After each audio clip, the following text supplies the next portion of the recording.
nuevamente en los estudios de Radiovisión, ya como candidata a diputada nacional para el 26 de octubre. Vamos a decir que es la candidata más cuestionada, la que más cosas le tienen para decir, la que dicen siempre trata de acomodarse. Hoy vamos un mano a mano con ella para preguntarle: Ana, empezaste a militar, tuviste la suerte, fuiste candidata a intendente, no te fue bien, empezaste como concejal, después ejerciste como concejal, pero rápidamente diste un paso al frente y fuiste selecta a los 2 años como diputada nacional. Hoy vas a volver a repetir como candidata a diputada nacional y la gente dice: pará, que se baje un poquito, que dentro del PRO, dentro de Despierta Chubut, dentro de Despierta Comodoro Rivadavia, no hay más gente. Ana, ¿cómo podemos explicar esto que sucede? ¿Cómo te va? Buenos días. Hola, buenos días. ¿Qué tal? Buenos días a toda la audiencia también. La verdad es que no me siento identificada con muchas de las cosas que decís, y no es lo que me dice a mí, por lo menos, la gente o con quienes me cruzo y demás. Sí, yo empecé a militar en el 2019, 2018, 2019. Y el paso por el consejo fue el primer paso que tuve. Y como lo dije siempre, lo dije cuando no está definido quiénes iban a ser los candidatos y demás, uno está en función del espacio y para respaldar un proyecto que para mí es muy importante y que está mucho más allá de cualquier nombre propio. Después lo que vengo haciendo tiene que ver con trabajo. O sea, yo laburo mucho en los temas que tienen que ver con la provincia, en los temas que nosotros tenemos que ir a discutir a Nación por la provincia, y me parece que Chubut necesita, digamos, no solo un compromiso de sus representantes en ese sentido, que lamentablemente no siempre se ve reflejado de los distintos espacios. Después, la verdad es que nunca, digamos, siempre que llegué a algún lugar, a alguna candidatura y demás, tuvo que ver con el consenso, con el apoyo, con el respaldo. Digamos, por supuesto que hay muchas más figuras, y de hecho he sido una gran promotora de abrir puertas y lugares para gente nueva, para gente joven, digamos, y las pruebas, me parece al canto. Nosotros tenemos la legislatura más joven de la Argentina, y digamos los 3 más jóvenes que están en la legislatura son personas del equipo de Comodoro, de nuestro equipo, Manuel Fernández, Paulina Ogalde, Leticia... para que no me salte la apellido. Sí, la tengo la punta de la lengua. Sí, a mí también, Magaldi, ahí está. Magaldi.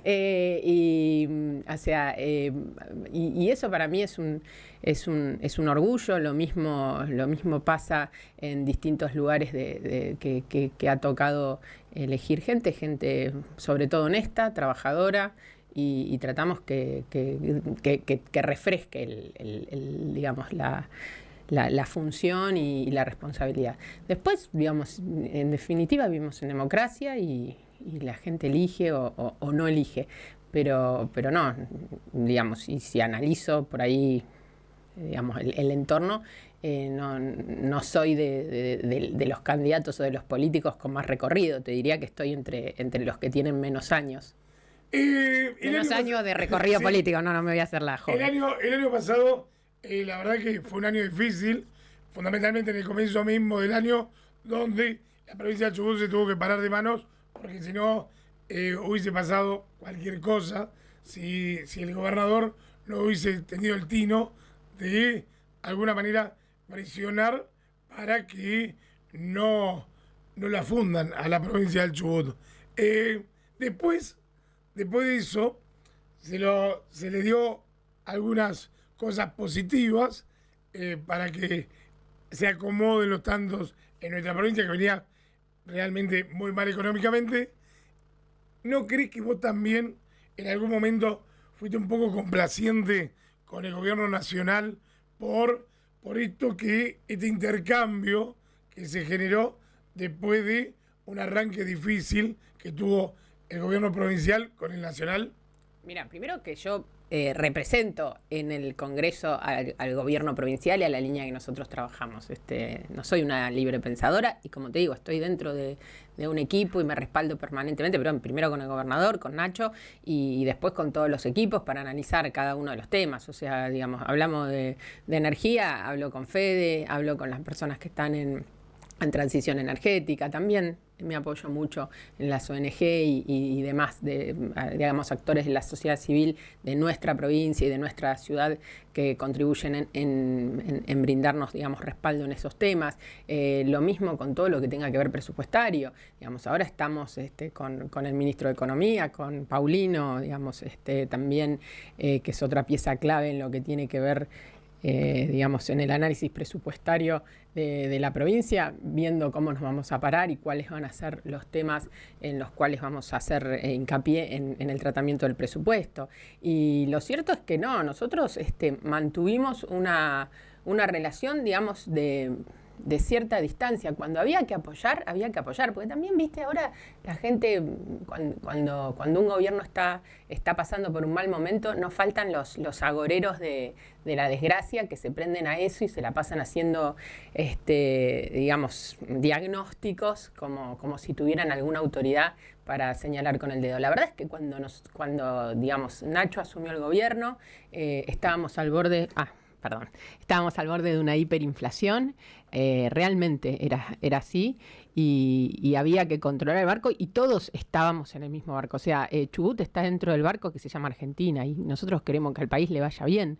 Nosotros, a diferencia del kirchnerismo, nosotros no creemos que cuanto peor mejor, sino que digamos, hay que apoyar en lo que está bien, en lo que ordena en la macro, porque si la macro se ordena, también se ordenan las variables que tienen que ver con todas nuestras industrias y con todos nuestros aparatos productivos, en lo que hemos podido plantear límites, los hemos planteado. El primer límite fue decir, bueno, ¿qué va a hacer YPF? YPF no se tiene que ir y demás, pero bueno, YPF es una sociedad del Estado, donde el Estado Nacional tiene la mayoría accionaria, donde el director de YPF lo pone el gobierno nacional, y nosotros tenemos un poco un espejo donde mirarnos, que es Santa Cruz también, ¿no? O sea, Santa Cruz asumió una posición de decir, bueno, no, y lo único que resultó de eso fue que un año después tenés los pozos mucho más parados, la cuenca mucho más, digamos, desintegrada, donde ahora la transferencia de las áreas requieren otro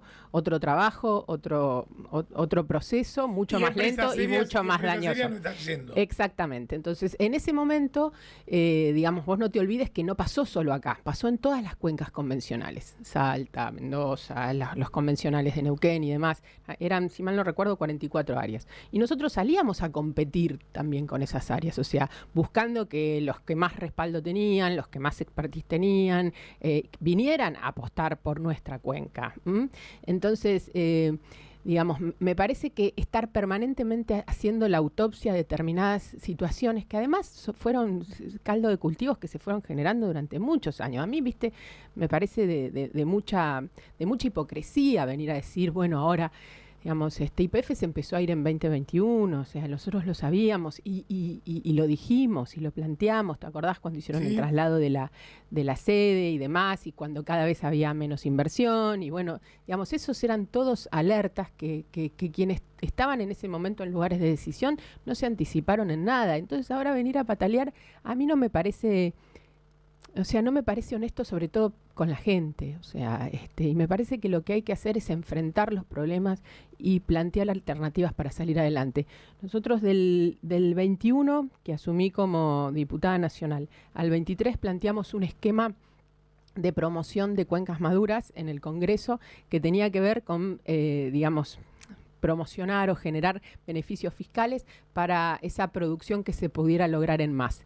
Después del 23 y digamos, con el RIGI en la ley base, fuimos más lejos y dijimos, bueno, los beneficios del RIGI también para las cuencas maduras, y más o menos eso es lo que planteamos en el nuevo proyecto que ya tiene un año, ¿no? Lo presenté hace más de un año, de promoción de cuencas maduras en el Congreso. Y muchas de esas cuestiones se han ido dando a partir de la gestión. Por ejemplo, se le han excluido los impuestos a la importación de polímeros. Vos sabés que los polímeros son muy importantes exactamente en la recuperación terciaria. Y después mostrarnos como una provincia lo más confiable, institucionalmente segura y equilibrada, digamos, donde hemos puesto, por ejemplo, en el Código Electoral, ficha limpia, boleta única de papel, que vos dirás, ¿qué tiene que ver una cosa con la otra? Y digo, tiene mucho que ver extinción de dominio, porque nosotros lo que buscamos es elevar la vara ética de nuestros funcionarios y de esta manera,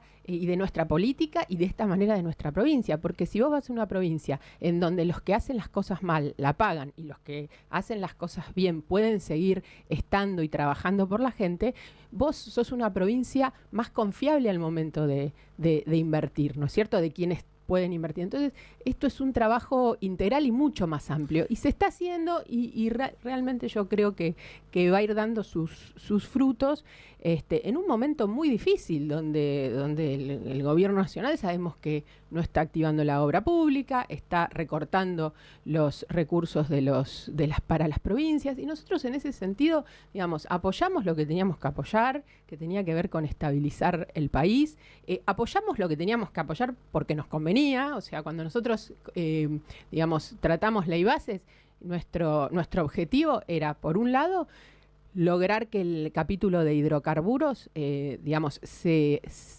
adaptara a las necesidades de nuestra cuenca. A partir de ahí tenemos 2 artículos en los que nosotros trabajamos mucho. Uno tiene que ver con eliminar el barril criollo, que hizo que la provincia perdiera miles de millones de dólares, subvencionando el precio del combustible a toda la Argentina. Y por el otro lado, el artículo 27 bis, que es el que permite la reconversión de las cuencas maduras y es lo que permite esta ventana que se abre con el no convencional aquí en nuestra provincia y aquí en nuestra región, que es un convenio que firmamos hace poco, donde también participa Pan American Energy, donde se están explorando 5 pozos y donde hay una inversión muy importante. Entonces, digamos, todo eso es pensar en la provincia. Y por otro lado, excluir el capítulo de pesca, que realmente nos hacía mucho daño, excluir el capítulo que tenía que ver con la ley de manejo del fuego, porque tampoco convenía a la realidad de la provincia y al manejo de los fondos respecto de una situación y de una problemática que es muy nuestra, sobre todo en los veranos, y necesitamos siempre anticiparnos y tener las mejores herramientas. Excluimos lo que tenía que ver con glaciares y que tenía que ver con el recurso hídrico. O sea, la verdad es que, digamos, dimos discusiones y, por ejemplo, votamos en contra del capítulo de ganancias, porque había excluido las deducciones especiales que tenemos por zona patagónica. O sea, nosotros, por vivir en un lugar que es más caro, nuestro costo de vida, teníamos deducciones especiales en la original ley de ganancias, que después se derogó, que la derogó Massa, que Milei la votó, y que después Milei la trajo de vuelta para volver a reincorporar el impuesto a las ganancias a la 4ª categoría.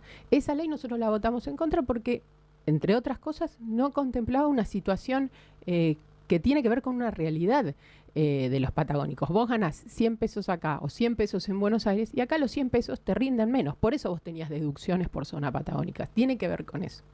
Vamos a decir que a vos siempre se te achaca, te aparecen en las redes sociales los cartelitos, por qué vos le votás, por qué votás, o no la vote porque vota contra los jubilados, o se abstuvo por votar la ley de la discapacidad. Explícame eso de la forma para que la gente entienda por qué en su momento tomaste ese camino. A ver, en ningún caso, nunca jamás no vas a encontrar un voto mío en contra de los jubilados. Jamás, jamás. Ni siquiera cuando el gobierno estaba pasando un momento muy difícil, nosotros votamos en contra de los jubilados. No lo hicimos, yo no estuve dentro de los 87 héroes, estoy hablando del 2024. Fui la única del espacio político que no estuve, así que, digamos, yo tengo esa tranquilidad y yo trabajo permanentemente con los centros de jubilados, con los distintos referentes que trabajan estos temas, con Flor Papayani, con Guilla Almirón. Permanentemente estamos trabajando en una ley. ¿Por qué te crees que te achacan siempre eso? Me parece que... Porque antes de pegarle al gobernador, le pegan más a la candidata actual diputada que al vicegobernador y al gobernador. No sé, qué sé yo, a mí me cuesta medir eso. Yo sé que es un lugar y es una labor que tiene estas situaciones y sé que hay personas que pueden ser muy hostiles y uno está preparado para eso, ¿me explico? Y me parece que amplifican siempre todo porque no hay mucho para decir de mí en otros aspectos. Entonces, digamos... Tengo que decir que la casa de Ana Clara tiene la puerta de entrada rota. Sí, pero la tengo desde el 2011. Desde el 2011 no arregla la puerta de entrada de la casa. No, digo porque por ahí uno ve unas casas impresionantes. No, por eso no es entonces no es tu caso. Y el timbre tampoco anda, avisamos para que... Para que golpeen. Para que golpeen. A veces me dicen, pero estoy afuera. Bueno, no importa, pero digamos, y me parece que así debe ser. Y el otro tema es que yo siempre doy la cara. Viste que yo voy al frente. Entonces, por ahí, digamos, en esto de explicar y de que cada vez que me llama una radio, que me llama un vecino, y lo que sea, yo siempre pongo la cara. Y siempre explico. Te llaman, o algunos periodistas que te atacan directamente. Sí, digamos, hay gente que tiene ya un sesgo en la mirada respecto de las cosas y sobre todo muy, muy mala memoria. Entonces, me parece que hay que ser equilibrados. O sea, digamos, hay cuestiones que ahora están debatiendo y hay discursos que ahora uno escucha y vos decís, a ver, macho, te olvidás de dónde venimos. O sea, y vos fuiste parte de todo esto. ¿Esto para quién es? Esto es para un montón de gente que yo los leo a veces en las redes, que digo, no, que voy a contestar. No vamos a entrar en esta. Tiene que ver, digamos, con básicamente con el candidato Juan Pablo Luca y con todo su entorno, o sea, con Fita, con Igón, con Panquilto, toda esa gente que, viste, hace campaña en función de primero, obviamente, atacar al otro, pero segundo, sin ninguna autocrítica, sin ningún sentido de la realidad. O sea, realmente mienten abiertamente. O sea, yo, por ejemplo, el otro día, cuando tuvimos que votar el tema de la, digamos, prórroga de la ley de renovables, que es la ley Guinle, que es una ley que se generó a partir de un dirigente de fuste, del peronismo, de la provincia y del Comodoro Rivadavia, y el kirchnerismo votó en contra. No solo votó en contra, sino que hizo un dictamen de rechazo para prorrogar esa ley. ¿Viste? Y dicen, no, digamos, ustedes están locos. O sea, no entienden que nosotros necesitamos estas herramientas para salir adelante. Y es lo mismo que le critico, le exijo al gobierno nacional. O sea, vos tomaste decisiones estratégicas, como por ejemplo la concentración de YPF en cuencas no convencionales. Y no nos preguntaste. Y no nos diste tampoco herramientas para ver cómo salimos adelante. Porque están mirando desde Buenos Aires con una mirada absolutamente unitaria. Bueno, a ver cuál es la macro, dónde está dónde les resulta la ecuación económica. Pero en el medio, digamos, no acompañaron con herramientas, y no estoy hablando de subsidios, estoy hablando de políticas de Estado, que sirvan para que nosotros podamos salir adelante y para que nosotros podamos competir. Ahora, por ejemplo, estamos peleando, que está dentro de la ley de promoción de hidrocarburos, y el gobernador está todos los días gestionando a ver si logramos la baja de las retenciones. La baja de las retenciones para que lo que, digamos, hoy las operadoras pagan en las cuencas convencionales en concepto de derechos de exportación, se elimine, pero que sea con la condición de que sea invertido en la cuenca. O sea, que vengan y que esa plata que se ahorran allá, la vengan y la pongan acá. En un convenio donde también la provincia baja regalías. Entonces, en eso estamos trabajando. En eso estamos trabajando. Pues a ver, los que nos escuchan están cansados, muchos no creen en nada en la política, muchos no diferencian unos de otros, pero la realidad es que es que no podemos, digamos, la empatía o la cercanía no puede pasar por sentarte a lamentarte con el ciudadano común. Porque eso dejáselo al amigo, al vecino, al familiar. Si vos estás en un lugar de responsabilidad o querés estar en un lugar de responsabilidad, tenés que pensar cómo con tus herramientas podés darle una salida a la gente genuina. Entonces, a mí eso de la crueldad, de que, digamos, a mí me parece que es muy cruel hacer campaña con algunas realidades que son difíciles en nuestra ciudad y en nuestra región. Porque la gente lo que quiere es que nosotros les demos soluciones y salidas concretas y trabajar en eso. Es como si nosotros estuviéramos todo el tiempo llorando sobre la herencia recibida. ¿Vos sabés de cuánto era la deuda con el Fideicomiso de Desarrollo para las Provincias? No. 250 millones de dólares. 250 millones de dólares. Cuando Nacho se planta y dice basta, es porque nos habían embargado más de un tercio de de lo que nosotros percibimos por regalías desde Nación, lo cual no nos dejaba funcionar. Entraba en default la provincia. Entraba en default de la provincia. Entonces no fue porque el aire es gratis. No fue algo irresponsable. No fue algo irresponsable. Fue un momento difícil. Fue un momento difícil.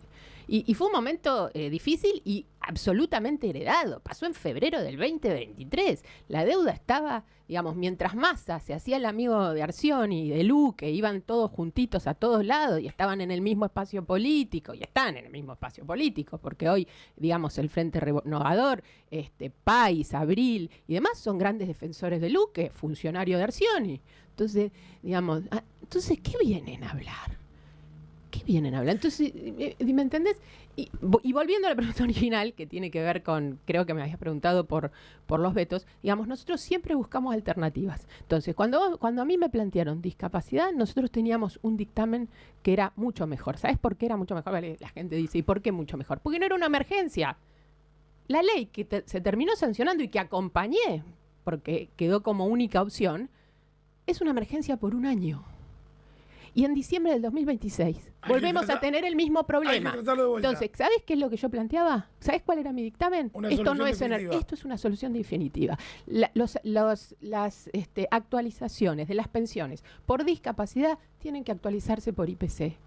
¿Me entendés? Y chau. O sea, y chau en el sentido de que no podemos estar discutiendo todos los años esto. Era eso. Y entonces salen y dicen, ¿viste?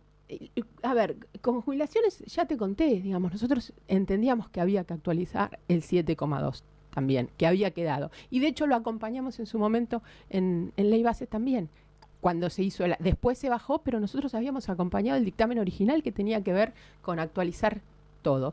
Después, digamos, respecto de la emergencia pediátrica. Nosotros, ¿sabes lo que planteé yo?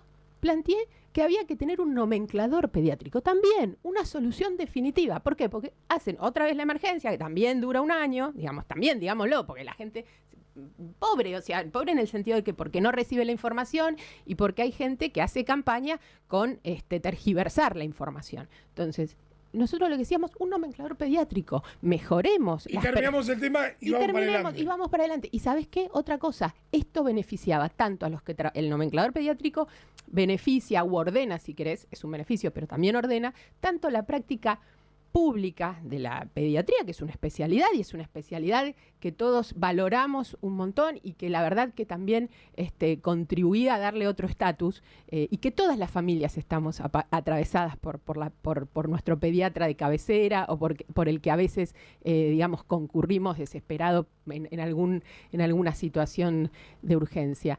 Y resolvía no solo lo público, sino también lo privado. Porque era, digamos, entonces dicen, no, sí, lo que pasa es que también uno está cansado de los parches. Y a mí no me parece que es la mejor manera de legislar. Ahora, cuando llegás a un punto donde decís, bueno, esto o nada, y bueno, me parece el parche. Y sí, porque es la única que te queda, pero por lo menos elegís un paliativo para una situación real. Y en el medio, digamos, entonces este es el kirchnerismo. Y por el otro lado tenés al gobierno, donde nosotros el año pasado con universidades habíamos logrado trabajar con el gobierno una alternativa, donde pudieron ofrecerles un aumento a los docentes que se hizo efectivo y se palió el problema. Entonces vos decís, bueno, no hace falta que esto pase por el Congreso. Y de hecho muchas de estas cuestiones no deberían pasar por el Congreso, porque si nosotros tuviéramos un presupuesto, tendríamos un ordenamiento de gastos y de erogaciones mucho más claro. ¿Me explico? Porque vos, cuando también beneficiás a un sector, tal vez el sector que no pudo llegar al Congreso, que no tiene su ley, que no tiene su respaldo, se quedó afuera. Y eso tampoco es justo en términos integrales para la sociedad. Por eso, estas son las cuestiones que se discuten en un presupuesto. Un presupuesto que el kirchnerismo y el gobierno nacional en 2024 se acordaron no tener. Y en 2025 también cerraron la discusión. Porque algunos, digamos, al gobierno nacional le convenía la discrecionalidad y al kirchnerismo le conviene el caos. Entonces, los que tenemos una mirada racional, una mirada de buscar soluciones. Democrática. Bueno, a veces quedas y a veces quedas en medio. Y a veces quedas merced de estas malas interpretaciones también. Y a veces también que dices, bueno, pero al final, ¿cómo apoyaron? Porque el gobierno... Sí, por supuesto que todos estamos en el mismo barco y nadie quiere, todos queremos que el gobierno saque adelante el país y que también, por supuesto, cumpla con todos sus mandatos democráticos y demás. Pero también necesitamos plantear respuestas. Y si no vienen por un lado, hay que gestionarlas por el otro. Y después, en este no tener presupuesto, se diluyeron un montón de gastos. O sea, digamos, se diluyó mucho lo que tenía que ver con todas las actualizaciones. En eso hubo una restricción presupuestaria enorme, o un ajuste, como dicen muchos. Y bueno, digamos, el costo de hacerlo para el gobierno también tenía que ver dejar estos cabos sueltos y tener que enfrentar estas situaciones. Las podía enfrentar con gestión o con diálogo, buscando salidas consensuadas, o dejándolas como las dejó, que fluyeran en función de cómo... De cuál es la actividad del Congreso. Y sabiendo que, como te digo, o sea, si no ordenamos, si no nos organizamos y no logramos consensos para plantear alternativas, pasan estas cosas. Ahora, Clara, me voy a meter en un tema que a lo mejor roza lo personal, pero quiero entrar en ese tema. Vos sos Ana Clara Romero, tu esposo es abogado, es del estudio Ferreira de las Casas, al cual vos también pertenecés. No, yo no pertenezco. ¿No perteneces? Jamás. No, yo tengo mi propio estudio hace 20 años y mi socia es Liliana Merlo y trabajo desde que estoy soltera con ella. Antes era junior y ahora hace 10 años, del 2010 soy socia. Así que no, nunca. Pero bueno, te unes. No, pero siempre... no porque me parezca mal, sino porque siempre tuve mi independencia profesional y bueno, económica. La cosa que... No. Digamos todo. Pero que es verdad. La cosa es que salió el pliego licitatorio de Transporte Patagonia Argentina, el transporte que indudablemente está muy mal hecho, siempre a las apuradas, siempre con grises que no tienen contestación, siempre con el pensar y otra vez se hizo un pliego para Patagonia Argentina, siempre se compraron 6 pliegos, solamente se presentan 2 empresas, se presentaron, no estuvo en claro hasta cuándo se podía comprar el pliego, tanto es así que cerraron la venta del pliego cuando el pliego podía haber seguido vendiéndose, y todas esas cosas. Y obviamente el oficialismo dice, acá estuvo la mano de Ana Clara Romero, que parte del negocio, porque Ferreira de las Casas y Tito Rossi conforman una sociedad de hace años con Transporte Cruz de Transporte Patagonia, que es una empresa que la representa a través del tiempo. Y Lula Ferreira, que también es concejal, también de la mano de Ana Clara, decidieron de alguna manera incorporar ese pliego. ¿Qué le podemos decir a la gente que tiene esa mentalidad y dice, mirá, el pliego que votó el oficialismo y también la oposición, menos Latancio, no es un pliego adrede o a favor de, y qué irresponsabilidad en ese caso tiene Ana Clara Romero, porque es con lo que permanentemente se te relaciona? Bueno, tampoco siento que se me relacione con eso, pero si a vos te parece que es una pregunta, la verdad es que primero no tengo idea, obviamente, digamos, venimos hablando de todas las cosas que venimos trabajando, no tengo idea de cuáles son los términos del pliego. Sí, conozco que es digamos, el contrato con del transporte público de la ciudad está vencido, si yo mal no recuerdo, desde el 2022. Sí. Porque cuando yo era concejal ya estaba por vencer. Y la verdad es que, digamos, no sé, estos dichos que vos me señalás, no sé si vienen del oficialismo, de dónde vienen, vos me decís del oficialismo. Si es del oficialismo municipal, la verdad que es una responsabilidad del Ejecutivo, que es el que tiene todas las herramientas. Primero, la cantidad de prórrogas que hicieron, que es una vergüenza, porque, digamos, a ver, si vos me decís un gobierno que inicia o que, digamos, pero esta gente, este proyecto político, Hace 20 años. que viene tal cual, iba a hacer un poco el recorrido, Di Pierro, Linares, Luque, ahora OTAN, digamos, hace 20 años que gobiernan la ciudad. O sea, no entiendo cómo no tienen una política resuelta. O sea, incluso la universidad ha estudiado y entiendo que ha acompañado y digamos con asesoramiento este tema. Digamos, ¿cómo no pudieron resolverlo antes de una manera mucho más profesional? Vos has sido candidata a intendente. Sí. ¿Vos podés considerar que una municipalidad como el Comodoro Rivadavia puede pagar 1.800 millones de pesos mensuales de subsidio al transporte público de pasajeros? Mirá, yo ahora no tengo los números del presupuesto de Comodoro Rivadavia. Lo que te puedo decir es que, digamos, es una ecuación difícil por las extensiones de nuestra ciudad y por eso siempre dijimos que requería una modificación muy de fondo con líneas, yo recuerdo que en su momento lo habíamos estudiado con Álvarez de Celis, digamos, con una línea muy troncal y que recorriera, digamos, lo que era la costa de la ciudad y después ir metiéndose, digamos, con líneas hacia el oeste, incluso con vehículos más pequeños, y digamos, esto es algo que se tiene que estudiar bien, que nosotros en su momento Aparte, lo planteamos. Vamos a decir algo, no se puede subsidiar al 50% del pasaje mensual, que en el año es 1.400.000 pasajeros transportados y se subsidian 700 más la diferencia de un pasaje que es más económico, ¿no? Sí, digamos, y como siempre dijimos, lo que hay que subsidiar en todo caso, porque, digamos, es importante también mantener digamos, la dinámica de la ciudad, es a la demanda, o sea, digamos. Pero vos querés conveniente que el transporte, acá los vecinalistas dicen tienen que pasar por frente a mi casa. El transporte no tendría que ser que vaya por avenidas y que vos hagas 4 o 5 cuadras para tomar el colectivo.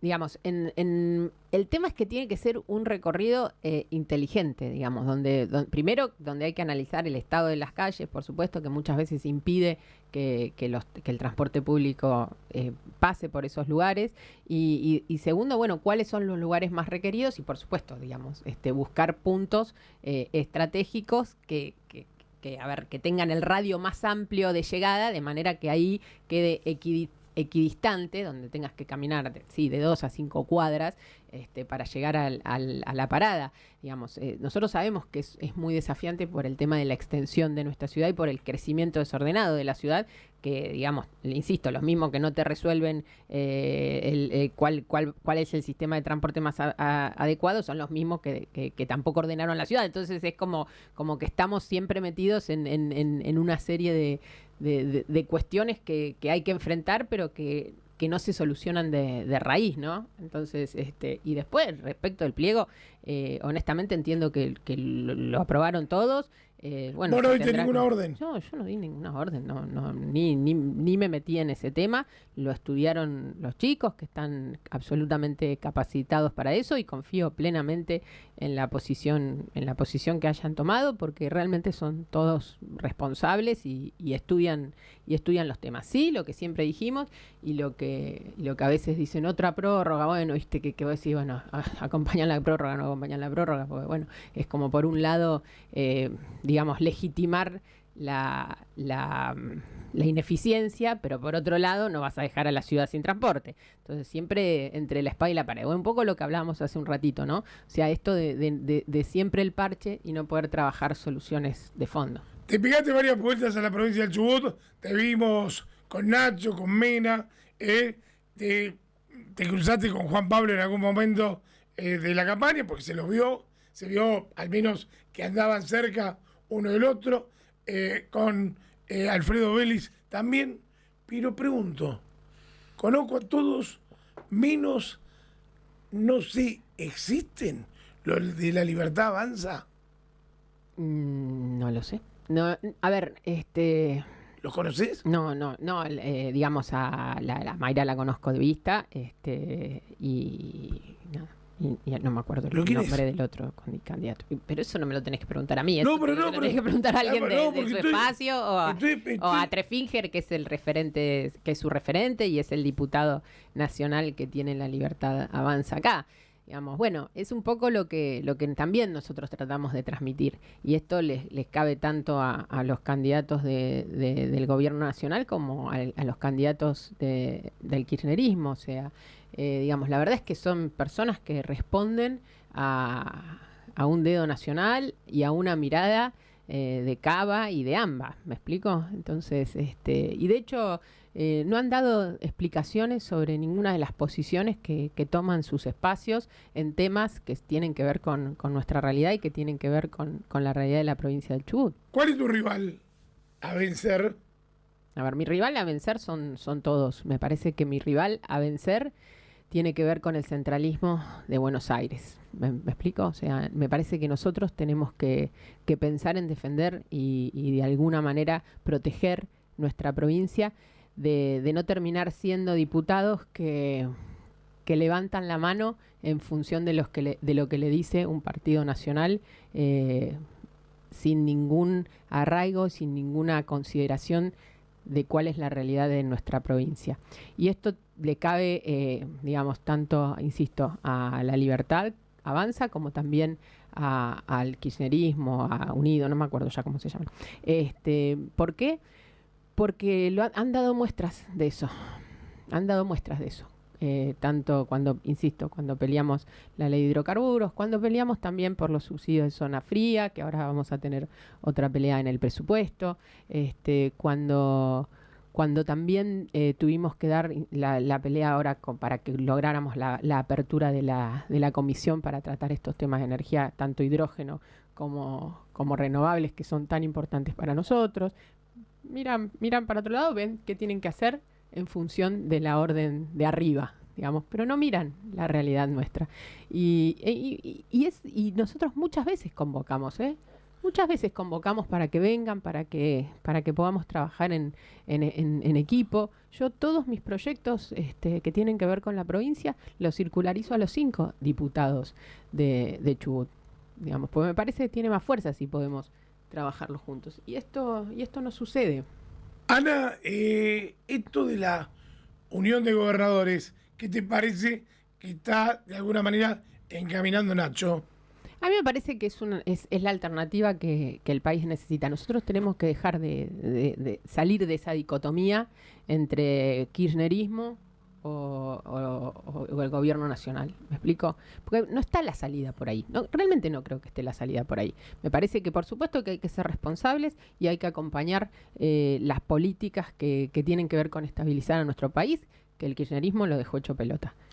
Y ahora, eso no significa sumisión o someterse o, digamos, claudicar respecto de cuestiones que tienen que ver con nuestra provincia, porque solo tenemos 5 diputados, porque solo tenemos 600.000 electores, o porque para algunos no movemos la aguja. Esto no es así. Y cuando vos vas y te plantás fuerte, la verdad que se pueden ir logrando cosas. Y en esto también es muy importante el rol que ha tenido y que tiene Nacho, porque él, digamos, va y se sienta y habla con todos. E insisto, cuando hay que patear la mesa, se patea la mesa, pero cuando hay que sentarse y decir, bueno, está bien, digamos, esto podemos hacerlo en la medida que esto otro también venga o llegue para Chubut, también lo hacemos. Y eso también es importante. Entonces, cuando vos estás parado en los dos extremos, es muy difícil lograr eso.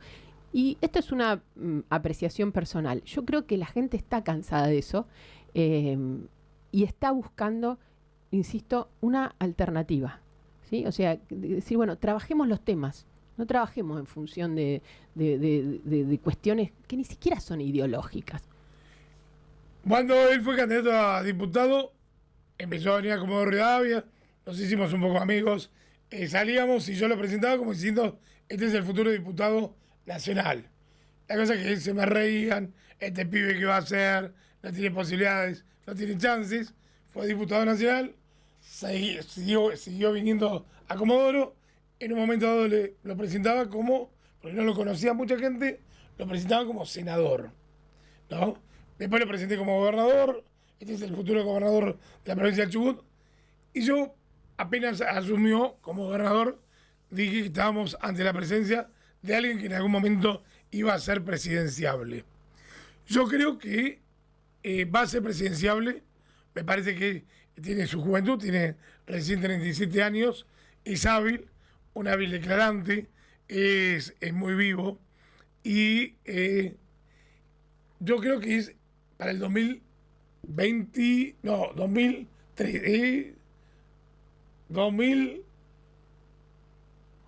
¿cuánto es? 2027. Una 27 y otra 31. 2031. Yo creo que para el 2031, el candidato a presidente. Pero en estos últimos tiempos veo cómo se va degradando las figuras políticas y me da un poquito de miedo que en el 2027 lo empujen. Vos, que estás en Buenos Aires permanentemente, ¿considerás que lo pueden llegar a apurar para aceptar un desafío? Porque la Argentina está perdiendo referentes y los pocos referentes que quedan, todo indican, por ejemplo, a un tal Nacho de la provincia del Chubut.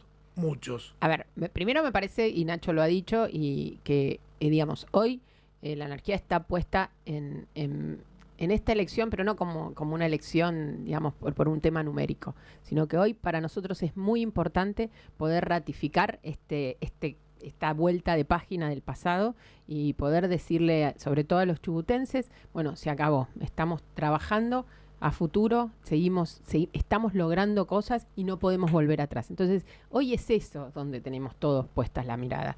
Después, ayer lo decía, ya no me acuerdo en qué contexto, decíamos, Nacho es un tipo que da horizonte. ¿Me explico? Y esto pasa, porque a mí me pasa en el Congreso, me dicen, ¿y tu gobernador qué dice de esto? Entonces, es claramente que es, digamos, primero, obviamente que él es una figura nacional, pero sobre todo, y lo que nosotros resaltamos y lo que él resalta, es que pone a Chubut en el mapa nacional. Porque él no va como Nacho Torres. Él es Nacho Torres, el gobernador de la provincia del Chubut. Y cuando va y da las peleas, las da en nombre de la provincia. ¿Me explico? Esto no tiene que ver con una instalación personal. Tiene que ver con instalar a la provincia. Y eso es muy importante para nosotros, porque vienen, te digo, diputados, gente que me pasan en la calle cuando estoy haciendo mi trabajo allá en Buenos Aires, dicen, ay, de Chubut, ustedes tienen ese gobernador, ustedes son los que están con este tema. Y digamos, bueno, y eso también es importante porque nos da otra potencia al momento de dar las discusiones. O sea, honestamente nunca vi otro gobernador que fuera a pelearse y que lograra cosas para Chubut como viene logrando Nacho. Digamos, de esa deuda monstruosa de 250 millones, estamos hoy compensando con deuda, digamos, con obras, la deuda que teníamos, esos 250 millones los estamos compensando con obras y tenemos una deuda hoy, digamos, real de 30. ¿Me explico? Y el resto lo estamos compensando con obras para la provincia. Entonces, por eso estamos... Que quedan acá. Primero, que quedan acá. Segundo, que dan trabajo acá. Y tercero, que es absolutamente transparente, porque no se van, viste, en una planilla Excel de intereses, que después la gente dice, bueno, ¿y qué pasó con esto? No. Digamos, acá... no es una emergencia hubo una quita 2017. No, para nada. Hubo una quita de 100 millones que se hizo en función de las gestiones que se vienen sosteniendo, y después en los 120 millones restantes se están compensando en un acuerdo de compensación de deuda con obras en la provincia, la doble trocha, todo lo que tiene que ver con digamos las rutas La ruta 40, la ruta 3, el tramo que atraviesa nuestra ciudad. Radatili, Carita. No. Ramón Santos. El tramo el tramo urbano que atraviesa nuestra ciudad, o sea, de la rotonda de la 26 a la rotonda de la 39, también se está firmando un acuerdo y se va a licitar prontamente, justamente para poder, digamos, mejorar y arreglar todo este tramo, que es un tramo, bueno, que los comodorenses transitamos todos los días y lo padecemos. Entonces, digamos, ahí está, digamos, el tramo de la Ruta 40 que va de Tamarisco a Facundo, que está detonado, y que también, o sea, Nobleza Obliga no está detonado desde diciembre del 23, está detonado hace 10 años. Y nosotros lo veíamos en los renglones del presupuesto de Alberto y de todo, y después la plata no bajaba. Y toda esta gente que yo la veo que hace videitos y dice, estamos acá, la Ruta 40, digo, a ver, la Ruta 40 está, o sea, yo soy nacida y criada acá y toda la vida he recorrido la provincia, tanto, digamos, en mi labor como yendo con mis hijos y de vacaciones. O sea, y todos sabemos que está así. Entonces, por eso te digo, cuando yo digo son mentirosos, son hipócritas, son cínicos, lo digo por esas cosas y lo digo con absoluto convencimiento y no me pongo colorada y no me importa lo que me digan. Porque realmente, ayer me pasó con el tema de educación, que realmente me sacó. Porque dicen, no, porque Romero vota. Digo, escúchame, cuando las escuelas estaban cerradas, en Comodoro, en Chubut, esta gente miraba para otro lado. Se abrazaban con Arcioni y le decían amén. Nadie salió a defender a los pibes que estaban afuera de la escuela, que fue lo último que abrieron, porque se abrieron los bares antes que las escuelas en Chubut. ¿Por qué? Porque había todo un conflicto y porque los docentes cobraban de manera escalonada y seguir con el encierro era una manera de ayudar al gobierno de su color político, tanto de Alberto Fernández como de Arcioni, a ocultar esa realidad. Los que peleamos y tenemos media sanción en el Congreso para que la educación sea un servicio estratégico esencial, fuimos nosotros. El kirchnerismo te votaba en contra. Los que planteamos una reforma universitaria que tenga que ver con tener las carreras vinculadas al aparato productivo de nuestras provincias, o sea, en general, porque son leyes para toda la Argentina, que tenga que ver con mejorar los índices de relación entre los ingresantes y los egresados, y que tenga que ver con trabajar de manera más coordinada con las realidades de cada región, somos nosotros. Los que queríamos que las pruebas a aprender fueran obligatorias para saber dónde estamos parados, somos nosotros. Y métete y vas a ver que son todos proyectos que impulsamos, tanto con Nacho, con Edith, con quien te habla. Digamos, no ahora, desde el 2021 estamos trabajando en ese sentido. Entonces, a mí que me vengan a decir que defienden la educación, cuando Massa hizo un ajuste en salud y educación de 70.000 millones de pesos en el 2022 y de un 15,5% en el presupuesto 2023, que es un dato, no es opinión. Entonces, no nos vengan a correr con esto. Entonces, por eso te digo, guarda, porque, digamos, hay unos que no se sientan a dialogar y que es muy difícil que mantengan un vínculo real con cada una de la gente que vive en cada una de las provincias. Pero hay otros que hoy la juegan de empáticos, que son los que construyeron a pulso esta decadencia en esta provincia, una provincia realmente imposible de fundir, y la fundieron. Y ahora realmente hablan desde un lugar que es increíble, es increíble. Me encantaría hacer un debate, pero el debate mío es muy, muy especial, ¿no?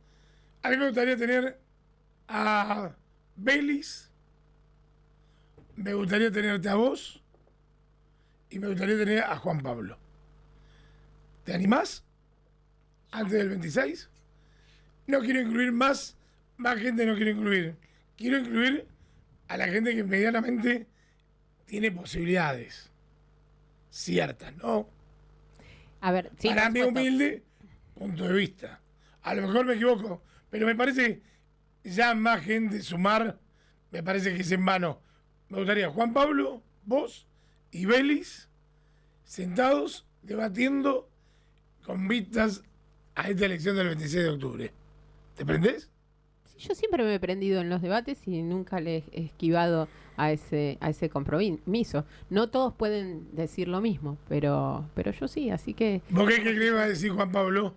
No sé lo que va a decir. Yo te puedo decir lo que hizo. O sea, en el 2019, cuando teníamos que debatir, él no solo no fue, sino que operó en la universidad viste ayer que él estaba abrazado a la rectora, que bueno, que fue la misma rectora que en el gobierno de Alberto, que entre paréntesis, Sí. el golpeador y el generador de la fiestita de Olivos, cierro paréntesis, hizo la B en el Congreso. O sea, es claramente que hay una parte de esa universidad que utiliza el aparato para hacer política. Y cuando uno apoya la educación pública, tiene que ver con apoyar a los docentes, a los chicos que realmente van a estudiar, que tienen la posibilidad de salir adelante, y esta gente lo que hace es hacer política barata desde esos lugares y no con verdadera convicción, porque cuando estuvieron en lugares de decisión no defendieron ninguno de esos valores. Entonces, a mí me parece muy importante. El otro día me decían, no, y el kirchnerismo, mira, no te comas la curva del kirchnerismo, pues esta no es una causa del kirchnerismo, por más que les duela. Cuando tuvieron que decidir, nunca defendieron ni la educación pública ni la salud. Y ahora hablan como si hubieran caído ayer de Marte. Y la realidad es que tienen que hacerse cargo de los 10, 12 años de decadencia de esta provincia que entre todos construyeron. Y Juan Pablo Luque fue un gran constructor de esa decadencia y de ese abandono, porque en Comodoro Rivadavia no tenés una obra terminada y las tenés o empezadas o por la mitad y todas atravesadas por un manto de duda, de corrupción, de qué pasó, de adelantos que nunca llegaron a las obras. Entonces, viste, la verdad es que espero que la gente tenga memoria. Por último, ¿qué va a pasar con Óscar después de estas elecciones? No sé, no tengo ni idea. Eso tendrías que preguntárselo a Juan Pablo Luque, que es el candidato del espacio al que ellos pertenecen. O sea, insisto, ellos ahora todos se desconocen, pero fueron todos juntos.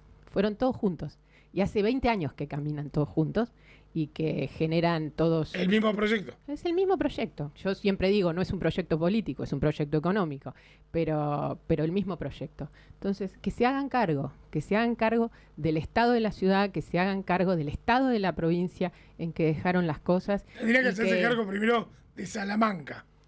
Sí, Del por ejemplo. Pico Salamanca. Sí, no, digamos, por eso a veces cuando habla de determinadas cuestiones vinculadas a la cuestión petrolera, uno dice, bueno, a ver, esta gente tenía un circuito también ahí y tiene que ver con cómo, digamos, han salido adelante, entre comillas, ¿no? O sea, porque, por ejemplo, yo escucho que habla de la profesión, del 2013 no tiene matrícula para ejercer la abogacía. Así que realmente yo no sé. Por eso te digo, cuando yo digo son mentirosos, son muy mentirosos. Son muy mentirosos. Y tienen la cara de piedra para hoy embanderarse con determinadas causas, si querés, que nunca las defendieron. Y la verdad que somos nosotros hoy los que estamos terminando las obras con mucho esfuerzo, en un contexto muy difícil.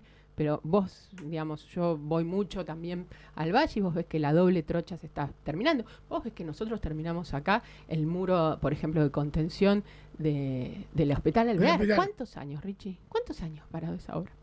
Y para que vos tengas una idea, que todas las tuercas se convirtieron en portamacetas. Bueno, por eso. Esos son. En lugar de solucionar la obra, te convirtieron las tuercas, que tienen, no me acuerdo el nombre, pero bueno, te las convirtieron en maceta.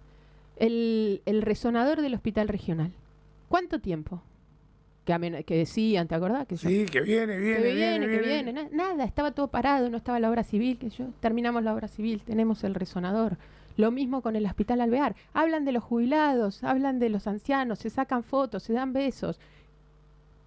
Y lo tenían desmantelado al hospital Alvear en lo que a aparatología se refiere, por ejemplo. Y somos nosotros los que dimos respuestas y hoy hay un montón de aparatología nueva al servicio de los adultos mayores de nuestra ciudad. Entonces, esas son las políticas. Y cuando tuvieron la oportunidad, insisto, no hicieron nada por esos sectores. Lo mismo con la educación pública. Las escuelas se caían a pedazos. Y por supuesto que hay mucho para hacer, ojo, porque nosotros no vendemos humo. Hay mucho para hacer. Y lo estamos haciendo con mucho esfuerzo de a poco. ¿Vos te acordás del biología marina? ¿Vos te acordás lo que Luque, lo que Arcioni, lo que hacían? Me acuerdo que un ministro perdió el zapato. Bueno, ¿vos te acordás lo que hacían con los chicos y con los padres? y con los directivos de biología marina, le cerraron la escuela, los mandaron a seguir sus trayectorias educativas como pudieran en cualquier lugar y les mentían en la cara. Y les decían, sí, vamos a ver. Que nada, no daban soluciones. Nosotros asumimos el compromiso porque habíamos hablado con ellos antes y sabíamos cuál era la realidad y hoy la escuela está terminada. Por supuesto, la directora siempre decía, no, por supuesto que siempre hay más para hacer y ojalá que podamos hacerlo. Pero hoy pudimos lograr que la Escuela Biología Marina esté abierta realmente en las mejores condiciones y que los chicos hayan podido volver no solo a su escuela, sino a su barrio, a su digamos, radio de influencia, donde la mayoría... Y que tengan todos los elementos para estudiar. Y que tengan todos los elementos para... Lo que se estudia en biología marina. Exactamente. Entonces, digamos, estas son las cuestiones concretas donde nosotros estamos dando respuesta. Y estas mismas cuestiones son en las que vendieron humo, no 1 año, 2 años. Pero nosotros hace 1 año y 8 meses, un poco más que estamos en gestión. Digamos, la realidad es que ellos hace 20 años que están acá. Y por ejemplo, del 2019 al 2023 estaba Alberto Fernández, Arcioni y Luque, eran del mismo color político, estaban en el mismo espacio, hoy siguen estando en el mismo espacio y no dieron ninguna respuesta definitiva. No le dieron una respuesta al acueducto. Nosotros estamos generando los fondos y estamos licitando esa obra, que va a ser una obra que la vamos a terminar, y no solo la repotenciación, sino también la puesta en funcionamiento digamos, para que esté realmente resuelto el problema de fondo. El azul del Fontana, ya estamos hormigonando, digamos, ¿te acordás esa obra? Sí. También? Digamos, entonces, realmente... vos ahí ves la diferencia y ves que hablan desde un lugar que, como yo digo, es un lugar inventado para la campaña, pero no tiene nada que ver con la realidad que tenemos. Amén de la cantidad de cuestiones que tienen que ver con la transparencia, que a nosotros nos preocupa, que siempre ha sido una bandera, y en ese sentido también nos diferenciamos del gobierno nacional. Nosotros siempre insistimos con ficha limpia, como te dije hace un rato, la tenemos en nuestro código electoral de la provincia de Chubut. Peleamos en el Congreso muchísimo. Digamos, yo soy una coautora junto con, por ejemplo, Silvia Los Penato, que es la autora obviamente oficial y principal del proyecto.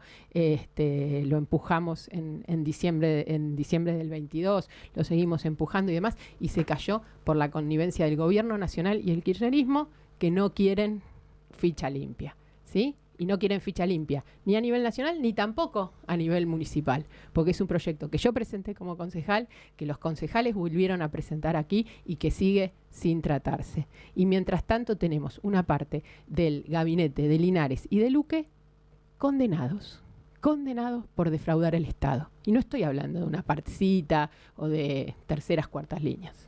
Estoy hablando de secretarios que son la primera línea, secretarios del gobierno municipal, como es el caso de Boyero. Y además un fallo judicial que dice que hay que ampliar esa investigación. Entonces, que den las explicaciones, que den la cara, porque no han dado la cara. O sea, una cosa es cuando decís, bueno, hay una sospecha, hay una denuncia, hay un procesamiento. Vos tenés condenas en 2 instancias que dijeron que parte del gabinete que encabezaban Linares y Luque se la robaron. Y se la robaron a los comodorenses. Ahora, ¿vos me podés explicar con qué cara le van a hablar a los vecinos de que van a generar alguna solución de algo? No generaron soluciones reales para la diaria de la gente, ni con obras, ni con planificación, ni con ningún sistema, ni con reforzar ningún sistema productivo o la reconversión económica de la ciudad en 20 años, y además se la robaron, porque lo dice la justicia, no lo digo yo. Y los funcionarios políticos que vos ponés en los lugares son tu responsabilidad. Son tu responsabilidad política. Vos tenés que responder por eso. Y tenés que dar la cara. Antes del 26, quiero que vengas al debate. Y antes del 26, con debate o sin debate, te quiero nuevamente picante como venís. No es una cuestión de picante. Y ojo, que probablemente eso es lo que muchas veces genera que algunos se enojen y estén a ver, que generan esta confrontación y demás. O sea, yo estoy muy tranquila. y yo puedo decir todas estas verdades, pues no le debo nada a nadie. Y mientras algunos invocan los fueros o invocan determinadas cuestiones frente a las falsedades que dicen, como Juan Pablo Luque, cuando dijo barbaridades de mí, y después cuando se fue a defender a la justicia dijo que él era intendente y podía decir, bueno, en ese rol, o sea, casi invocando los privilegios por su cargo, porque es eso lo que hacen, porque por eso quieren estos lugares, para después de poder defenderse de todas las mentiras invocando estos lugares. Y por eso nosotros también queremos sacar los fueros, porque creemos que todos tenemos que ser iguales. Y los que no tenemos miedo, militamos por sacar los fueros a los representantes sindicales, los fueros a los gobernadores, los fueros a los diputados provinciales, los fueros a todas esas personas que no tienen por qué. Algunos diputados habría que sacarle los pasajes a Europa. Sí, también, por ejemplo. Pero bueno, por eso te digo, digamos, nosotros no tenemos problema y damos esa pelea. Enfrente tenemos a los que tiran piedras, a los que tergiversan la información, a los que dicen, Ana Clara es esto, lo otro. Es mentira, pero están acostumbrados a mentir y lo tienen muy naturalizado. Así que es importante darle esta información a la gente y es importante que la gente tenga memoria porque todos los que ahora hablan, honestamente tuvieron lugares de decisión en momentos de vacas gordas y en lugar de pensar en una ciudad y en una provincia futuro y resolver problemas de fondo, lo único que hicieron fue llenarse los bolsillos y tirar para adelante. No les importó nada la gente. No les importó nada defender nuestra provincia, ni mucho menos defender nuestros recursos. Así que ahora, digamos, genera mucha impotencia escucharlos desde un lugar que no existen y que nunca defendieron a la gente.